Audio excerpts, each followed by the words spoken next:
ሮዛና ሂዋን ተደባድበዋል። ሮዛ የጠበቀችው ድሮ እንደምታውቃት ሂዋን ፈሪና ድንጉጥ መስላት ነበር ለማስፈራራት የገባችው። ነገር ግን ሂዋን ጠንካራ ጎኗን በደንብ አድርጋ አሳይታታለች። ዳዊት እና አቶ መሰለ ተገናኝተዋል።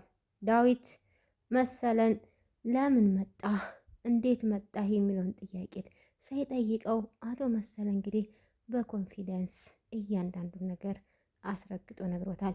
ሙሽሬን መልስልኝ፣ ሙሽሬ የኔና የኔ ብቻ ናት ብሎ ለዳዊት እንግዲህ አስረግጦ ነግሮታል። ዳዊት በፍጹም ይህ አይሆንም። ሰላም ጤና ይስጥልኝ ውድና የተከበራችሁ ውድ ቻናል የቤተሰቦች የምወዳችሁ ሀገሬ ልጆች እንዴት ናችሁ? ደህና ናችሁ? እኔ እግዚአብሔር ይመስገን በጣም ደህና ነኝ። ሁላችሁም በያላችሁበት የዓለም ዙሪያ ሰላማችሁ ብዙ ትርፍርፍ ይበልኝ። ሙስሊም እህት ወንድሞቼም ሰላም ብያለሁ። በያላችሁበት ሰላማችሁ ይብዛልኝ። በቅድሚያ እንግዲህ ያው በቅርቡ ወይም ደግሞ ከትናንት በስቲያ የምንወደው የምናከብረው አርቲስት ነፃነት ወርቅነህ ከዚህ ዓለም በሞት ተለይቷል። ለእሱም ነፍሱን በአብርሃም በይስሐቅ በያዕቆብ እቅፍ ያኑርልን እያልኩ እሱን የምትወዱ የምታደንቁ እንዲሁም ቤተሰቦቹ ልጆቹ ሁላችሁም ይህንን ቪዲዮ የምትመለከቱ እግዚአብሔር መጽናናቱን ይስጣችሁ ማለትን እወዳለሁ። በመቀጠል ደግሞ በመላው ዓለም የምትገኙ እንዲሁም በሀገር ውስጥ ያላችሁ የክርስትና እምነት ተከታዮች እንኳን ለከተራ በዓል በሰላም አደረሳችሁ አደረሰን ማለትን እወዳለሁ ማለት ነው። ዛሬ እንግዲህ ታቦተ ሕጉ ይወጣል። ከተራ በዓል ነው ዛሬ። በዚህ ቪዲዮን ከመጀመሪያ በፊት መልካም ምኞቴንም እንዲሁ ደግሞ የሀዘን መግለጫን አስተላልፋለሁ። እውነት በጣም ነው የሚያሳዝነው። እኛ ሰዎች ድንገት እንደዚህ ለምንቀረው ዓለም መጣላት መጥፎ ነገር ክፋት ማሰብ የለብንም። እንግዲህ በጣም የምንወደው በቅርብ ጊዜ በተለይ በንጫዋት ሳይሆን ኢቢኤስ ላይ በሚያቀርበው ፕሮግራም ላይ በጣም ተወዳጅነትን እያተረፈ የመጣ ወንድማችን ነበረ። ለማንኛውም ሁላችንም ሰዓታችንን ቀናችንን ማለፍ አንችልም። መጽናናቱን ይስጣችሁ እያልኩ ወደ መጣሁበት ቪዲዮ እሄዳለሁ። እንግዲህ ባለፈው ክፍል ያለቀው አቶ መሰለ ከሮዛ ጋር ተደዋውለው እንግዲህ ሮዛ ያሉበትን አቅጣጫ ወይም ደግሞ ያሉበትን ሰፈር ትነግረዋለች። ሉሊት እንግዲህ ቤተሰቦቿ ወደ አዲስ አበባ በመምጣታቸው ከእሷ ጋር በመሆናቸው እንደተስማሙና ጉዞ እንደሚጀምሩ እያወራች እያለ ነበረ ድራማው እንግዲህ ያለቀው ዛሬ። ያንን እያወራች ገና ደስታዋን አጣጥማ ሳትጨርስ አቶ መሰለ ከኋላ መቶ ይይዛታል። ስታየው በጣም በድንጋጤ ራሷን ስታ ትወድቃለች። በዛን ሰዓት እንግዲህ ሐኪም ቤት ወስደው ዴቭ ያው እንደተለመደው አሳክሟትም ብሎ ይመጣል። ቆይ ምን ሆነሽ ነው ብሎ ቢጠይቃትም ምን እንደሆንኩ አላውቅም፣ ብቻ ሰው ይሁን ሴጣን ይሁን ያየሁት አላውቅም፣ አቶ መሰለን አይቼዋለሁ ስትለው በፍጹም ይሄ በጭራሽ ሊሆን አይችልም፣ በፍጹም እዚህ ሊመጣ አይችልም፣ በምን አይነት ድፍረት እንዴት ሊመጣ ይችላል ብሎ ዳዊት ሊያምናት አልፈለገም። ከዛ እንግዲህ ሮዛና ሂዋን ያው ሮዛ በፊት ፈሪና ድንጉጥ ነበረች። ከዛ እንግዲህ ኩሽና ገብታ ቆይ አንቺ ምን ለማድረግ እየሞከርሽ ነው? ቆይ ባሌን ልታማለይ ልትነቅጭ ያሰብሽ ያም ደግሞ ብለሽ እቤቴ እጓዳ የገባሽ ስትላት ዳዊት ድሮም ያንቺ አልነበረም፣ ግን በአጋጣሚ ያንቺ ሆኗል፣ ግን ደግሞ አልተጠቀምሽበትም። ስለዚህ ይሄን ለማውራት ሞራል ሊኖርሽ አይገባም ብላ እንግዲህ ሔዋን በኮንፊደንስ ታውራት ሮዛ በንዴት ቢላዋን አንስታ ልትወጋ ስትል ታግላ ታሸንፋታለች።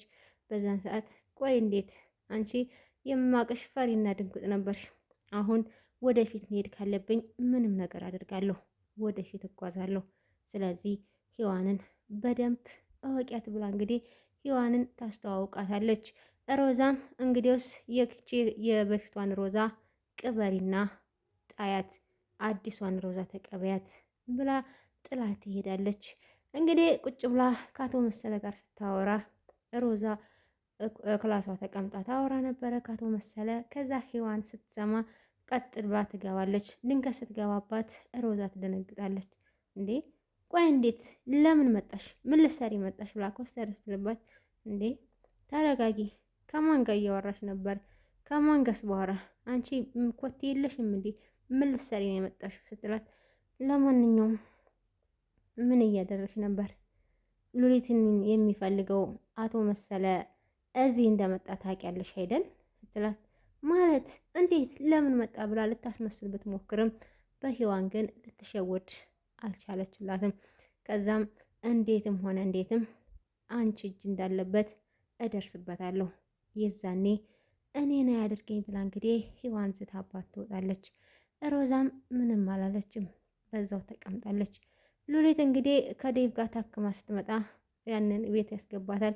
ከዛ ዴቭና ሔዋን በቃ ምን ሆና ነው ግን በፍጹም እኮ ልትረጋጋ አልቻለችም፣ በተአምር ምን አጋጥሟት ነው ብላ ሔዋን ዳዊትን ስትጠይቀው ዳዊት እኔ አላቅም ብቻ አንዳች የሚያስጨንቃት ነገር እንዳለ ነግራኛለች፣ ግን ላምናት አልቻልኩም። ማለት ምንድን ነው እሱ? አቶ መሰለን አይቼዋለሁ፣ የዛኔ ነው የወደቅኩት። ከዛ በኋላ ራሴን አላቅም ነው የምትለኝ። ምናልባት መጥቶ ሊሆን ይችላል እኮ ታዲያ ትክክል ልትሆን ትችላለች ብላ ብትነግረውም ለዳዊት ዳዊት ግን በፍጹም እንዴት ሊመጣ ይችላል እንዴት ሊመጣ ይችላል የሚለውን ሳይሆን በምን መንገድ እሱን እዚሁ ማስቀረት እንዳለብን ቀስ ብለን የምናየው ይሆናል። መምጣት አለማምጣቱን ግን በቅድሚያ ማረጋገጥ ይኖርብናል። በቃ አንቺ እሷን አረጋጊያት ብሎ እንግዲህ ሉሊትን እንድታረጋጋት ሔዋንን አደራ ይሰጣታል። ከዛ እንግዲህ አቶ መሰለ ዳዊትን ይቀጥረውና ሻይ ቤት ይገናኛሉ። በዛን ሰዓት እንግዲህ ዝም ብዬ እንድንገናኝ ያደረኩ እንድናወራ ፈልጌ ነው፣ አሁን ሙሽሬን መልስልኝ ይላል። በፍጹም ቆይ እንዴት ነው የመጣኸው ብሎ ሲጠይቀው አቶ መሰለ እንግዲህ በጣም ይስቅበታል። ዳዊት በጣም ተናዷል። ከዛ እንግዲህ ይሄንን ከዛ ሉሊትን ገና ሳላመጣት አንተን አውቃለሁ።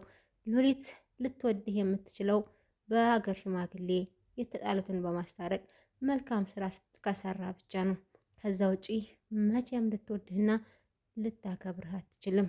መቼም ደግሞ ያንተ ሚስት ልትሆን አትችልም። ይሄ ካልሆነ ወይኔ አቶ መሰለ ማረኝ እስክትል ድረስ እኔ የሚያስደርግህ። ስለዚህ አሁን ሁሉ ነገር በእጅ እንደሆነ አትርሳ። ስለዚህ አስብበት ብሎ ስልክ ቁጥሩን ጥሎለት ይሄዳል። ሉሊት እንግዲህ እቤት ተቀምጣ ከሔዋን ጋር እያንዳንዱን ነገር ታወራለች። እሱም እንግዲህ እንደመጣ ስላረጋገጠ የሚያደርገው የሚጨብጠው ጠፍቶታል። ከዛ እንግዲህ ሔዋን እሷን ለማየት ብላ አንቺ አቶ መሰለ እዚህ ከመጣ ግዴታዊ ሚስትነቱን መቀበል አለብሽ፣ ካለዛ ወይ እናትና አባሽን ታጫለች ትላት። ታዲያ ምንድን ነው ማድረግ ያለብን ብላ ስትነግራት ለምንም አይነት ነገር ቢሆን እስከ መጨረሻው ድረስ እንደምፋለምልሽ ቃል እገባለሁ ብላ እንግዲህ ፕሮሚስ ገብታላታለች። ቤተሰቦቿ እንግዲህ ወደ አዲስ አበባ ወይም ደግሞ ሉሊት ወዳሉበት ሲመጡ አደጋ ያደርስባቸዋል። ከዛ በዛ ምክንያት እንዳልመጡ ይነግሯታል። በዛን ሰዓት በጣም ታዝናለች ሉሊት። አቶ መሰለና ሮዛ እንግዲህ ተገናኝተው ሮዛ ሔዋን ሉሊትን እንዳገኛት ይነግራታል አቶ መሰለ። ታዲያ አግኝተህ ዝም አልካት? ይሄን አጋጣሚ ያቸም የማታገኘው ነው